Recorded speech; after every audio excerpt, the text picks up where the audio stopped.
लीजिए सुनिए रविन्द्रनाथ टैगोर की लिखी कहानी, एक छोटी सी पुरानी कहानी, मेरी यानी समीर गोस्वामी की आवाज में।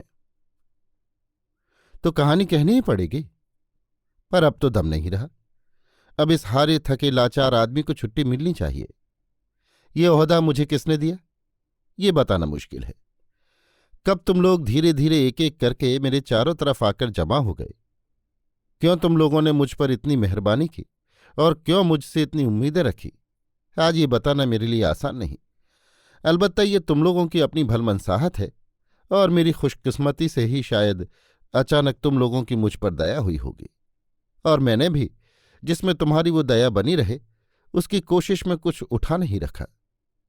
पर सच बात तो ये है कि 5 आदमियों की बिन कही और बिन जाहिर राय के माफिक जिस काम का भार मुझ पर सौंपा जा चुका है, मैं उसके लायक ही नहीं।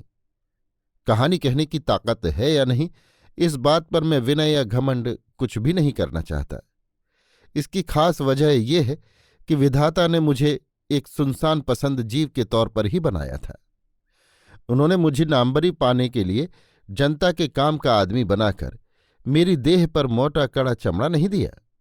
उनका ऐसा विधान था कि अगर तुम अपनी जान बचाना चाहो तो जरा एकांत में लोगों से अलग जाकर रहना।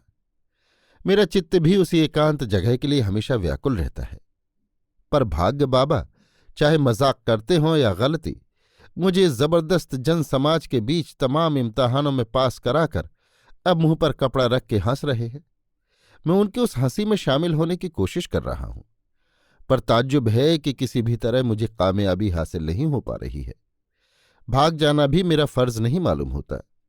फौज के अंदर ऐसे बहुत से आदमी होते हैं जो स्वभाव से ही जंग के बजाय संग और शांति में ही ज्यादा मस्त रह सकते हैं, लेकिन जब वे अपनी और दूसरों की गलती की वजह से जंग के मैदान में जाकर डट जाते हैं, तब एकाएक गुट्टू छोड़कर भाग जाना उनके लिए जेब नहीं देता।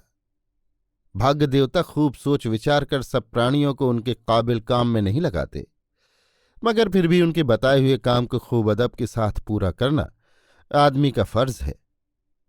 तुम लोग जरूरत पड़ने पर मेरे पास आते हो और मेरी इज्जत करने में या कम से कम अदब दिखाने में कोई कसर नहीं रखते, और जरूरत निकल जाने पर इस नाचीज खिदमतगार की इज्जत घटाकर अपने को जरा बड़ा महसूस करने की भी कोशिश करते हो। दुनिया में ऐसा ही होता है, ये स्वाभाविक है। और यही वजह है कि जनसाधारण नामक एक एहसान फरामोश क्षण क्षण में बदलने वाले मन राजा पर उसके खिदमतगार पूरी तरह यकीन नहीं कर पाते। मगर मेहरबानी और नाराजगी की तरफ देखते रहने से हमेशा काम नहीं चल सकता। और साथ ही ये भी सही है कि अपनी निजी दिलचस्पी या स्वार्थ को कतई भूल कर दूसरों की भलाई के लिए जब तक काम नहीं किया जाता, तब तक उस काम की कोई वक़्त नहीं। लिहाजा तुम लोग अगर कुछ सुनने की तबीयत से आए हो तो मैं कुछ न कुछ जरूर सुनाऊंगा। मैं थकावट की परवाह नहीं करूंगा और न उत्साह पाने की उम्मीद में ही बैठा रहूंगा। पर आज एक बहुत ही छोटी सी और इस दुनिया की बहुत ही पुरानी कहानी याद आ गई है। बहुत ज्यादा दिलचस्प न होने पर भी चूंकि उससे तुम लोगों का गहरा ताल्लुक है, इसलिए मुझे इस बात का डर भी नहीं कि सुनते सुनते तुम ऊब उठोगे और उठ के चल दोगे। सुनो, इस संसार की एक महान नदी के किनारे एक महान यानी बड़ा जबरदस्त जंगल था। उस जंगल में और उस नदी के किनारे एक कठफोड़ू और एक चाहा, ये 2 पक्षी रहते थे। जमीन पर जब तक कीड़े मकोड़े आसानी से मिलते रहे, तब तक अपना अपना पेट भरकर दोनों खुश तबीयत से इस दुनिया का गुण गाते हुए खूब पुष्ट होकर मस्त घूमते फिरते रहे। बहुत दिनों बाद एक दिन ऐसा आया कि जमीन में कीड़े मकोड़े मिलना मुश्किल हो गया। तब नदी के किनारे चाहा ने पेड़ की डाली पर बैठे हुए कठफोड़ू से कहा, भाई कठफोड़ू, बाहर से बहुतों को ये जमीन सदा नई हरी भरी और खूबसूरत मालूम पड़ती है, लेकिन मैं देखता हूं कि ये शुरू से आखिर तक पुरानी और नाकाबिल है।